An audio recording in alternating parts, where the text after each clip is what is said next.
Ready? Yes. Okay, 3, 2, 1, go. Hi, I'm Thomas. And I'm Jonathan.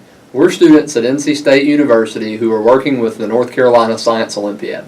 Today we're going to show you how to build a basic calorimeter for the thermodynamics event. It's going to be fun. It's going to be so fun. So let's go over the materials. We're going to need first our safety goggles for any lab experiment.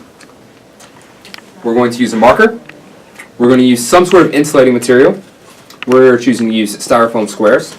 We need a hot glue gun.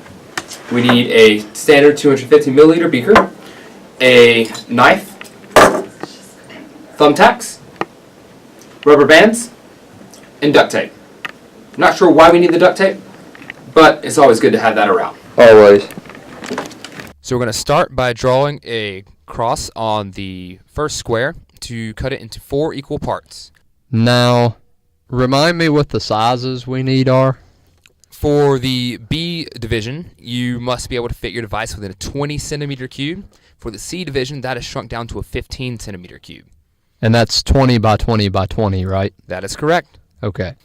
Next, we're going to take the beaker and use it as a guide to cut a circle in the center of each square.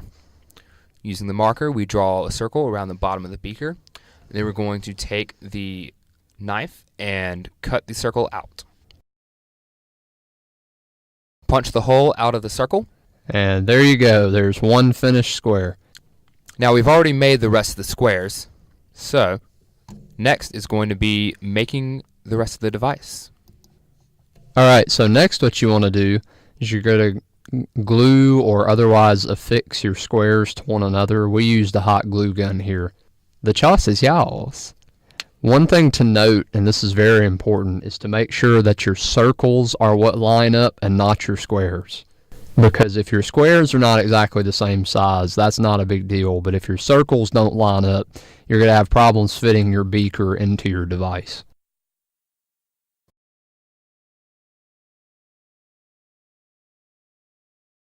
You want to stack up enough circles so that the final one is just at the surface of the beaker.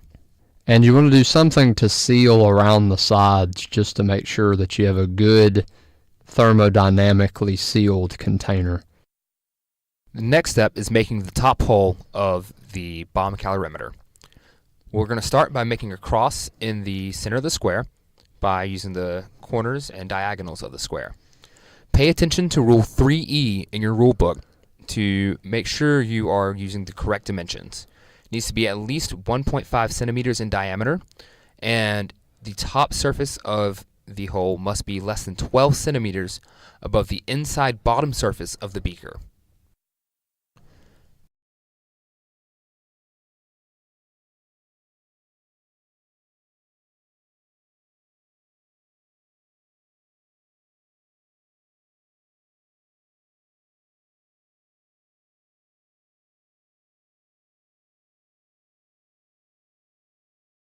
Next, we've put the beaker inside the calorimeter, and we're using our ruler to measure to make sure that it is within 12 centimeters of the top of the device.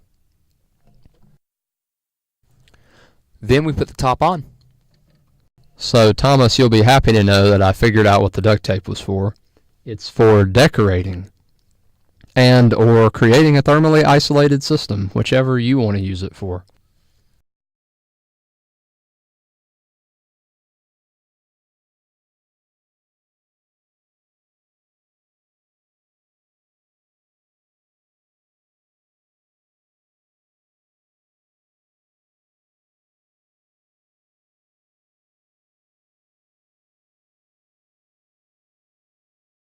Go pack! We're going to put duct tape on the top and then bring the strips down to the back side so that they can act like a hinge.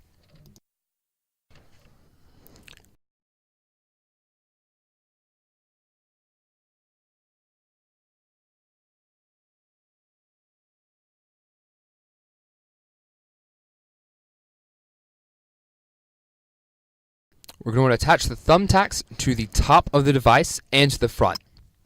Once they are in place, we're going to use the rubber band as sort of a latch to keep the device closed and sealed. We can open it, pull the top up, and let the Judges, look at the device. Also remember that your beaker must be easily removable. And now we have our final product.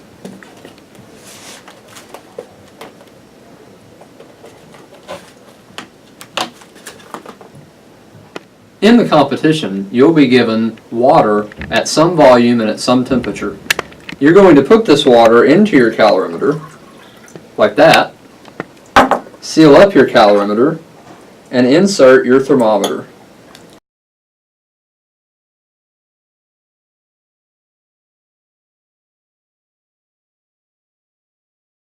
Now, you wait.